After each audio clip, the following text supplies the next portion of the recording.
Mr. Burns, what brings us to court today? Your Honor, we're here today because I'm suing them for $400, which was the deposit fee to enter an intramural co-ed hockey team. I feel like I was unjustly kicked off the team, and they weren't offering me a refund. Okay, let me get to these co-defendants. Ms. Wright, Mr. Alvarez, what's the relationship between you two? We are co-captains on the team. Okay. I do the administrative, he does the recruiting, and we're also a couple. Oh, so you're romantically involved and you're working together Yes. on this particular adult co-ed hockey team? Yes. Okay, now is it true that this young man gave you the participation fee, $400? Yes. Okay, and you recruited him, sir? Yes, Your Honor. Okay, and so how does he end up getting kicked off the team? Oh, he's in violation of the team contract. So tell me a little bit about the contract. So Do you have a copy of this contract? I do. Excellent. Go ahead and proffer that to my bailiff, ma'am. Just give everything to him. Thank you. Okay. Love it when people bring the evidence to court. Boy, it makes my job easier. Okay. So let me take a look, see here. This is the Denver co-ed hockey team player contract, black and white. Nice. I do see a signature here from you, Mr. Burns. You Yes. recall this? Yes. So let's see what it's talking about. You've got to respect the boundaries on and off the ice. That all looks reasonable. Now, something else that you agreed to is having an advanced skill set. You've got to be proficient in the skating, the puck handling. I mean, you know, hockey. Y'all have all seen hockey. It's a violent sport. People lose their whole grill in hockey. That's why it's not for me. Teeth are important. All right. So anyway, so you require your players to have a high level of competence. Yes. Now, this is what I need to see. Termination clause. So this tells me exactly how and why a player would be terminated from the team. Outlines here that the team captain reserves the right, that would be you two, to terminate this contract or remove a player for any violation of the terms and conditions outlined in this contract. Okay. Which one did he break? He broke two. The first being that he did not possess an advanced skill set, which is required. We are a competitive team. Everybody on the team is of a certain level. We go to tournaments, and when he showed up to our first practice, he could not stand on his skates. He was falling. He could not pass to open players. You might as well have just recruited Elijah then. Okay. Yeah, Your Honor, when I first met him, he went on and on about how good of a player he was and that he played for many years. Where did you meet him, Mr. Alvarez? Where did you two meet? We met at the ice rink where we hold our practices. Well, here's my question, though. So you watch him skate, and he must have been decent if you approached him to recruit him. Right. So then where did it go wrong from there? Well, he failed to mention that he hadn't played in 5 years. So when he actually got to practice, he was falling over half the time. It kind of seemed like he didn't know what he was doing. When it came to the game of hockey. Correct. You said it was two things, ma'am. What was the other violation? The other was a disrespect of boundaries, and that was in relation to myself. Yeah, unfortunately, I met Brian, and he seemed like a nice person because, well, as I mentioned, Tony does the recruiting, and at practice I could feel the first practice we had him staring at me a little bit, and I didn't think much of it. And when I got home later that night, I received a text message. You have the text messages in the folder, asking me to go out and commenting about my appearance, and I told him I'm dating Tony, which, to be fair, he didn't know that. We keep it quite separate. Sure. And he respectfully said, I'm sorry, and then the next day the text continued. Oh, okay, so let's read these messages. He says, "Hi, Callie. I think you're gorgeous and would love to take you out. Ooh. Been thinking about you." You say, "Hey, Brian, sorry, I thought you knew Tony and I are dating." So this is where you put him on notice. He says, "Oh, so sorry, I didn't know. He's a lucky guy, the luckiest." Then this looks like to be the next day. Yes. "Hey, just checking on you. I saw you and Tony got into an argument today after practice. Is everything okay?" Now, we all know that line. Okay. Then you left him on red. He says, "Hello, hello." He's giving Lionel Richie. Okay. I take it you're all good. Good night. Mr. Burns, why are you still communicating with this woman at this point?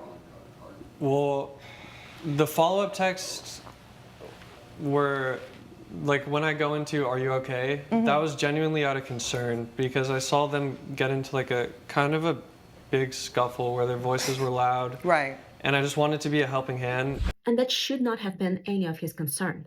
Yes, you witnessed an argument between a couple, but we all get into disagreements with each other. That's part of life. And to me, it just sounds like he's trying to be nosy about it and see if he has a chance still, even after being told, no, I'm not interested, I'm with somebody else. He maybe thought that this argument is going to break them up and that will give him a chance to get together with the woman that he liked.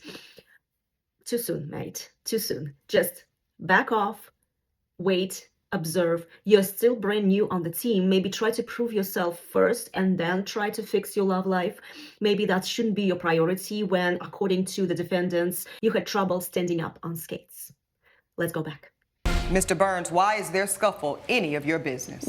So I've had, friends and couples who have gone into these altercations, and I don't know them too well even, and I still reach out and say, hey, look, if you need to talk about this or that, I know it's hard to bring up, And has that gone well for you, getting in other folks' business like that?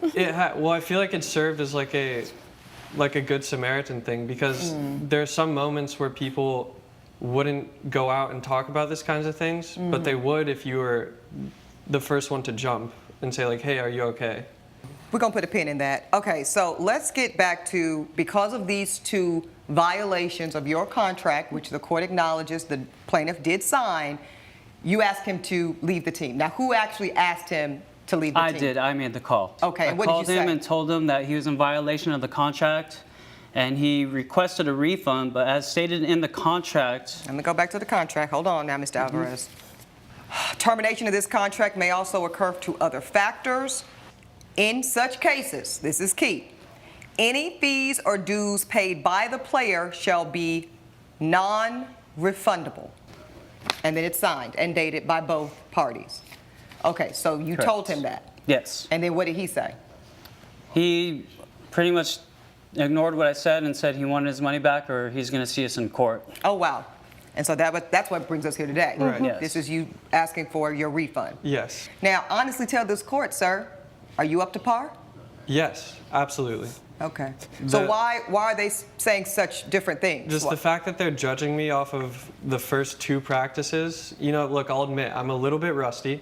I haven't played for a few years. Is that true? 5 years? Have you been out of practice for 5 years? Yes. Let the court find this out, ma'am. Had it just been the skill set level, had he not interfered with this boundary with you and your relationship and your comfort level, would this young man still be on the team? I mean, yes, but also he's just not up to par with our team. He can't play with our team in general. It's like, it looked like freshman tryouts. He's a beginner compared to my team. Compared to your team, okay. And how many tournaments do you have in a season? Like, per this $400, what does a full experience look like? 2 practices per week, 8 tournaments, 8 games. Okay. The fee, actually, it covers food, it covers hydration drinks, jerseys, equipment, which we did purchase for him, and he used for those 2 practices. Okay. So there's still a jersey somewhere with his number on it? Yes. Yes. But you guys paid for it? Yes. Okay. And you're saying that but for his own actions, he would still be a part of the team today, he would be at practice twice a week with the rest of your team? Yep.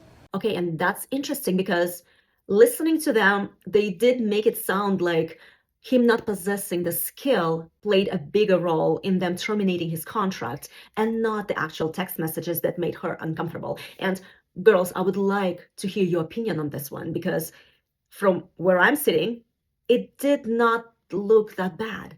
It did not look like creepy, psycho, stalking type of text that she received day after day after day after being said no multiple times.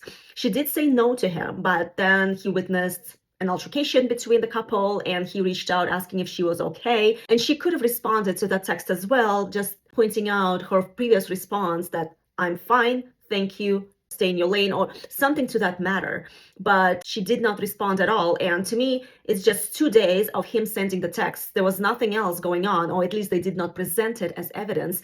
And to me, if he continued after being told no and then getting a silent treatment from her and him still not getting that maybe she's not that interested, that would have been a call to action. But this particular situation seems like maybe she overreacted a little bit. Although if he did make her uncomfortable truly, then it is what it is. But it just still doesn't seem to me like it was a big enough reason to terminate his contract. What do you guys think? Let's go back. Now that brings us back to this. Why do you feel that you are owed a refund when you know you signed a document that says for any reason, if you're kicked off the team, it's non-refundable? Because I feel like I didn't breach that contract. I feel like it's You don't unjust. think you made this woman uncomfortable? No, I had no intent of like any advances. After she told me she was dating Tony, I respected that and backed off. Backed off so much that the very next day you're talking about how you doing. Right, well, it wasn't how are you doing, it was more or less are you okay? Okay, now what's the difference between those two statements? Okay. It was a hey with like 6 It actually Ys. says just checking on you. Said another way, how you doing? Right, okay. well, isn't the line below that talking about how like there was an argument? Yeah, that's you being messy and nosy, Mr. Burns. That's exactly my point. You're meddling in two grown people's romantic relationship after this woman has told you very nicely that they are together and leave her alone. Is this resonating with you, Mr. Yeah, Burns? that does. Okay, good, because I understand want you to that stay point out of grown folks' business. Okay, I'm ready to make my ruling. Here's the thing, Mr. Burns. I actually believe that you believe in this Good Samaritan role. I think you believe that. Let me ask you a question, Mr. Burns. If I stepped on your toe with my 5-inch stiletto heel that I'm wearing right now, does that hurt your toe? Yeah, well, Now, what happens when I say, but Mr. Burns, I didn't mean to step on your toe? Does that make your toe stop hurting? no. Okay. So what you just proved to me that you do understand, Mr. Burns, is that there is a distinction between intention and impact. So while the court finds that you had no egregious intent, I believe you, Mr. Burns, you did have traumatic impact to this woman. You made her uncomfortable. I can even see in the courtroom today, she's really not comfortable even being this close to you. She can barely look at you. Okay? So moving forward in life, Mr. Burns, I want you to respect people's space, people's boundaries. And when anybody, but particularly a woman, says she's good, she's good. The court rules in complete favor of the defendant. The plaintiff's claim is dismissed outright. That is my ruling. I see why Judge Ebony decided to dismiss the case. However, just bear with me, guys. I do feel the contract is a bit vague. What does it mean, the conduct clause? Him sending text messages, one person can interpret it one way while the other person wouldn't even think much of it and move on with their lives. But somehow for the defendant, that was a good enough reason to actually terminate his contract. I personally don't see it. I believe she overreacted. I mean, if there were more evidence, if he persisted and actually sent to her more texts, maybe even with creepier content, that would have been definitely a huge red flag. However, if that's all that happened, I honestly don't feel that it was a good enough reason. That makes me think, was it really his skill set? Or were there text messages that made you uncomfortable that played a bigger role in you terminating him from the team? And I have a question for the guys. What do you think? Do you think he was genuinely concerned about her well-being? Or do you think he was just trying to see if he still has a chance? Please put it in your comments, and thank you for watching.